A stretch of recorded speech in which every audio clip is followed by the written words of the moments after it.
ನಮಸ್ತೆ ವೀಕ್ಷಕರೇ, ನಾಡು ನುಡಿ ನ್ಯೂಸ್ ಲೈವ್ಗೆ ನಿಮಗೆಲ್ಲ ಆತ್ಮೀಯವಾದ ಸ್ವಾಗತ. ವೀಕ್ಷಕರೇ, ಇತ್ತೀಚಿನ ದಿನಗಳಲ್ಲಿ ಹೆತ್ತವರ ಆಸ್ತಿ ವಿಚಾರವಾಗಿ ಮಕ್ಕಳು ದೂರವಾಗುತ್ತಿದ್ದಾರೆ ಅಂತ ಹೇಳಬಹುದು. ಹೌದು, ತಂದೆ ಮತ್ತು ತಾಯಿ ಮಾಡಿಟ್ಟ ಆಸ್ತಿ ಹಂಚಿಕೆಯ ವಿಚಾರವಾಗಿ ಮಕ್ಕಳ ನಡುವೆ ಜಗಳ ನಡೆಯುತ್ತಿದೆ. ಇನ್ನು ಹಿಂದೂ ಉತ್ತರಾಧಿಕಾರಿ ಕಾಯ್ದೆಯ ಪ್ರಕಾರ ಸ್ವಯಾರ್ಜಿತ ಆಸ್ತಿಯಾಗಿರಬಹುದು ಅಥವಾ ಪಿತ್ರಾರ್ಜಿತ ಆಸ್ತಿಯಾಗಿರಬಹುದು, ಗಂಡು ಮತ್ತು ಹೆಣ್ಣು ಮಗಳಿಗೆ ಸಮಾನವಾದ ಅಧಿಕಾರವಿರುತ್ತೆ.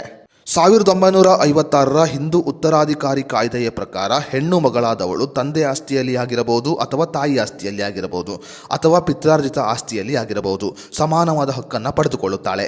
ಇನ್ನು ಹಿಂದೂ ಉತ್ತರಾಧಿಕಾರಿ ನಿಯಮದ ಪ್ರಕಾರ ಕೆಲವು ಸಂದರ್ಭಗಳಲ್ಲಿ ಹೆಣ್ಣಾದವಳು ಮತ್ತು ಗಂಡಾದವಳು ಪಿತ್ರಾರ್ಜಿತ ಆಸ್ತಿಯಲ್ಲಿ ಆಗಿರಬಹುದು, ಸ್ವಯಾರ್ಜಿತ ಆಸ್ತಿಯಲ್ಲಿ ಆಗಿರಬಹುದು ಯಾವುದೇ ಹಕ್ಕನ್ನು ಪಡೆದುಕೊಳ್ಳಲು ಸಾಧ್ಯವಿಲ್ಲ.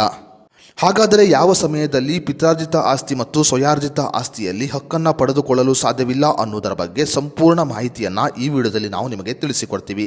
ಅದಕ್ಕೂ ಮುನ್ನ ನೀವಿನ್ನು ವಿಡಿಯೋನ ಲೈಕ್ ಮಾಡಿಲ್ಲ ಅಂದರೆ ಈಗಲೇ ಲೈಕ್ ಮಾಡಿ ಮತ್ತು ನೀವು ನಮ್ಮ ಚಾನಲನ್ನು ಮೊದಲ ಬಾರಿ ವೀಕ್ಷಣೆ ಮಾಡ್ತಾ ಇದ್ದರೆ ತಪ್ಪದೇ ಸಬ್ಸ್ಕ್ರೈಬ್ ಮಾಡಿಕೊಳ್ಳಿ ಹಾಗೂ ಈ ಮಾಹಿತಿಯನ್ನು ಪ್ರತಿಯೊಬ್ಬರಿಗೂ ಶೇರ್ ಮಾಡಿ. ಹೌದು ವೀಕ್ಷಕರೇ, ಈಗಿನ ಕಾಲದಲ್ಲಿ ಹೆತ್ತವರು ತಮ್ಮ ಮಕ್ಕಳಿಗಾಗಿ ಆಸ್ತಿಯನ್ನು ಮಾಡಿರುತ್ತಾರೆ.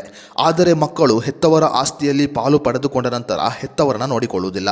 ಅಂದರೆ ಅನಾಥಾಶ್ರಮಕ್ಕೆ ಕಳುಹಿಸುತ್ತಾರೆ ಅಥವಾ ವೃದ್ಧಾಶ್ರಮಕ್ಕೆ ಕಳುಹಿಸುತ್ತಾರೆ. ಹೆತ್ತವರ ಆಸ್ತಿಯಲ್ಲಿ ಪಾಲು ಪಡೆದುಕೊಂಡ ನಂತರ ಹೆತ್ತವರನ್ನ ದೂರ ಮಾಡುವ ಮಕ್ಕಳಿಗೆ ಶಿಕ್ಷೆ ಕೊಡುವ ಉದ್ದೇಶದಿಂದ ಈಗ ಭಾರತ ಸರ್ಕಾರ ಕಾನೂನು ನಿಯಮದಲ್ಲಿ ಕೆಲವು ಬದಲಾವಣೆಯನ್ನು ಜಾರಿಗೆ ತಂದಿದೆ. ಹೌದು, 1956ರ ಹಿಂದೂ ಉತ್ತರಾಧಿಕಾರಿ ಕಾಯ್ದೆಯಲ್ಲಿ ಕೆಲವು ಬದಲಾವಣೆಗಳನ್ನು ಜಾರಿಗೆ ತರಲಾಗಿದೆ. ಬದಲಾದ ನಿಯಮದ ಪ್ರಕಾರ ಮಕ್ಕಳಾದವರು ಹೆತ್ತವರ ಆಸ್ತಿಯಲ್ಲಿ ಪಾಲು ಪಡೆದುಕೊಂಡ ನಂತರ ಅವರನ್ನು ದೂರ ಮಾಡಿದರೆ, ಅಂದರೆ ಅನಾಥಾಶ್ರಮಕ್ಕೆ ಕಳುಹಿಸಿದರೆ ಅಥವಾ ವೃದ್ಧಾಶ್ರಮಕ್ಕೆ ಕಳುಹಿಸಿದರೆ, ಅವರಿಗೆ ತಿಂಗಳ ಖರ್ಚಿಗೆ ಹಣವನ್ನು ನೀಡದೇ ಇದ್ದರೆ, ಅವರ ಆಸ್ಪತ್ರೆಯ ಖರ್ಚನ್ನು ನೋಡಿಕೊಳ್ಳದೇ ಇದ್ದರೆ ಆ ದಾನಪತ್ರ ಅಂದರೆ ಆ ಆಸ್ತಿಯನ್ನು ಮರಳಿ ತಂದೆ ತಾಯಿ ವಾಪಸ್ ಪಡೆದುಕೊಳ್ಳಬಹುದು. ಹೌದು, ಹಿಂದೂ ಉತ್ತರಾಧಿಕಾರಿ ಕಾಯ್ದೆಯ ನಿಯಮದಲ್ಲಿ ಕೆಲವು ಬದಲಾವಣೆಯನ್ನು ಮಾಡಲಾಗಿದೆ. ಬದಲಾದ ನಿಯಮದ ಪ್ರಕಾರ ಹೆತ್ತವರು ಮಕ್ಕಳಿಗೆ ನೀಡಿದ ಎಲ್ಲ ಆಸ್ತಿಯನ್ನು ಮರಳಿ ವಾಪಸ್ ಪಡೆದುಕೊಳ್ಳಬಹುದು, ಅಂದರೆ ದಾನಪತ್ರವನ್ನು ರದ್ದು ಮಾಡಬಹುದು.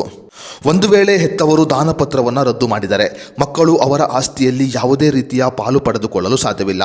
ಅದು ಗಂಡಾಗಿರಬಹುದು ಅಥವಾ ಹೆಣ್ಣಾಗಿರಬಹುದು. ಅಷ್ಟೇ ಮಾತ್ರವಲ್ಲದೆ ಹೆತ್ತವರು ತಮ್ಮ ಸ್ವಂತ ಹಣದಲ್ಲಿ ಆಸ್ತಿಯನ್ನು ಖರೀದಿ ಮಾಡಿದ್ದರೆ ಅದು ಸ್ವಯಾರ್ಜಿತ ಆಸ್ತಿ ಆಗಿರುತ್ತದೆ. ಇನ್ನು ಹೆತ್ತವರು ಆ ಆಸ್ತಿಯನ್ನು ಮಕ್ಕಳಿಗೆ ಬಿಟ್ಟು ಬೇರೆ ಯಾರಿಗಾದರೂ ಕೂಡ ಕೊಡಬಹುದು. ಹೆತ್ತವರಿಗೆ ತಾವು ಸ್ವಂತ ಹಣದಿಂದ ಖರೀದಿ ಮಾಡಿದ ಆಸ್ತಿಯನ್ನು ಮಕ್ಕಳಿಗೆ ಕೊಡಲು ಇಷ್ಟವಿಲ್ಲದಿದ್ದರೆ ಅವರು ಬೇರೆ ಯಾರಿಗಾದರೂ ಕೊಡಬಹುದಾಗಿದೆ.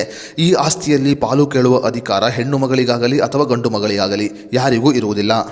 ಒಂದು ವೇಳೆ ತಂದೆಯಾದವನು ಅಥವಾ ತಾಯಿಯಾದವಳು ತಮ್ಮ ಸ್ವಂತ ಹಣದಲ್ಲಿ ಆಸ್ತಿಯನ್ನು ಖರೀದಿ ಮಾಡಿ ಆ ಆಸ್ತಿ ಯಾರಿಗೆ ಸೇರಬೇಕು ಅನ್ನೋದರ ಬಗ್ಗೆ ವಿಲ್ಲನ್ನು ಬರೆದಿಟ್ಟು ಸತ್ತಿದ್ದರೆ, ಹೌದು, ತಂದೆ ತಾಯಿಯಾದವರು ತಮ್ಮ ಆಸ್ತಿ ಯಾರಿಗೆ ಸೇರಬೇಕು ಅಂತ ವಿಲ್ ಬರೆದಿಟ್ಟಿದ್ದರೆ ಆ ಆಸ್ತಿಯಲ್ಲಿ ಮಕ್ಕಳು ಯಾವುದೇ ಅಧಿಕಾರವನ್ನು ಪಡೆದುಕೊಳ್ಳಲು ಸಾಧ್ಯವಿಲ್ಲ. ತಂದೆ ತಾಯಿ ಯಾರ ಹೆಸರಿಗೆ ವಿಲ್ ಬರೆದಿಟ್ಟಿರುತ್ತಾರೋ ಅವರಿಗೆ ಆ ಆಸ್ತಿ ಸೇರುತ್ತದೆ.